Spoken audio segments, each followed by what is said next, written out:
എന്തായാലും പ്രേക്ഷകർ ഭയപ്പെട്ടതുപോലെ ഒന്നും തന്നെ സംഭവിച്ചില്ല. ഫിസിക്കൽ അസോൾട്ടിന്റെ പേരിൽ ആരായിരിക്കും പുറത്തു പോകാൻ പോകുന്നത്, എന്തായിരിക്കും ആ വീട്ടിൽ സംഭവിക്കുന്നത്, ഇങ്ങനെയൊക്കെയുള്ള പല ചിന്തകൾ നമ്മുടെ മനസ്സിലുണ്ടായിരുന്നു. എന്നാൽ ഗബ്രി നേതൃത്വം കൊടുക്കുന്ന പവർ ടീമിനെയും ജിൻഡോ നേതൃത്വം കൊടുക്കുന്ന ടണൽ ടീമിനെയും ബിഗ് ബോസ് ശാന്തമാക്കി എല്ലാവരെയും ലിവിംഗ് ഏരിയയിലേക്ക് വിളിച്ചു വരുത്തി. ഉടൻ തന്നെ നമ്മുടെ CID രാംദാസ് അവിടേക്ക് എത്തി.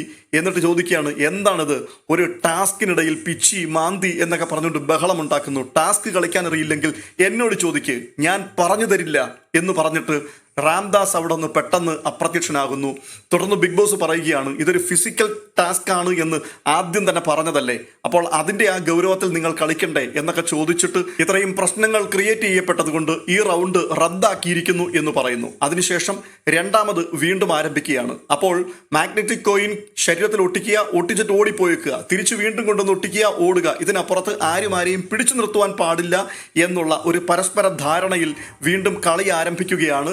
രണ്ടാമത്തെ റൗണ്ടിൽ വിജയിച്ചത് ഗബ്രിയുടെ ടീമാണ്. ഇത്തരത്തിലുള്ള ടാസ്കുകളൊന്നും നമ്മുടെ അൻസിബയ്ക്ക് പറ്റില്ല. അൻസിബയ്ക്ക് ഓടാനേ വയ്യ. ഈ സാധനവുമായിട്ട് അൻസിബ പതുക്കെ നടക്കുകയാണ്. അൻസിബയ്ക്ക് തോറ്റാലും സാരമില്ല, ജയിച്ചാലും കുഴപ്പമില്ല എന്നൊക്കെയുള്ള രീതിയിൽ ഒരു അലസതയോടുകൂടിയുമാണ് അൻസിബ ഇതിനെ കാണുകയും ഒക്കെ ചെയ്യുന്നത്. അതുകൊണ്ട് ഈ സാധനവുമായിട്ട് പതുക്കെ നടന്നു പോവുക. അപ്പോൾ അൻസിബയെ ടാർഗറ്റ് ചെയ്യുകയാണെന്നുണ്ടെങ്കിൽ കളി ജയിക്കാൻ എളുപ്പമാണ്. അൻസിബയുടെ ശരീരത്തിലേക്ക് ഈ കോയിൻ കൊണ്ടുവന്ന് ഒട്ടിച്ചു വെക്കുന്നു. അൻസിബ അവിടെ കോയിനുമായിട്ട് അടുത്ത ആളുടെ പുറകിന് നടന്നു പോകുന്ന സമയത്ത് ബസർ അടിക്കുകയാണ്. അങ്ങനെ രണ്ടാമത്തെ റൗണ്ടിൽ ഗബ്രിയും ടീമും പവർ ടീം വിജയിച്ചിരിക്കുന്നു. ഇപ്പോൾ ടൈ ആയി നിൽക്കുകയാണ്. ഇനിയും അടുത്ത മൂന്നാമത്തെ റൗണ്ടിലേക്ക് എത്തുന്നു. ഇവിടെയാണ് വിധി നിർണ്ണയിക്കപ്പെടുന്നത്. ഇവിടെ മൂന്നാം റൗണ്ടിലെ കളികൾ അത് 3 മിനിറ്റ് വീതമാണ് എന്ന് പറയുന്നു. അപ്പോൾ ഈ ടാസ്ക് കുറച്ച് മുമ്പോട്ട് നീളാനുള്ള സാധ്യതയാണ്. 2-3 പ്രാവശ്യം ഇനിയും ഇത് ആവർത്തിക്കപ്പെടുമോ എന്നുള്ളതിനെക്കുറിച്ച് അറിയത്തില്ല. എന്തായാലും അവസാന പാദത്തിലേക്ക് മത്സരം കടക്കുകയാണ്. അതിന്റെ അപ്ഡേഷനുമായി വീണ്ടും എത്താം.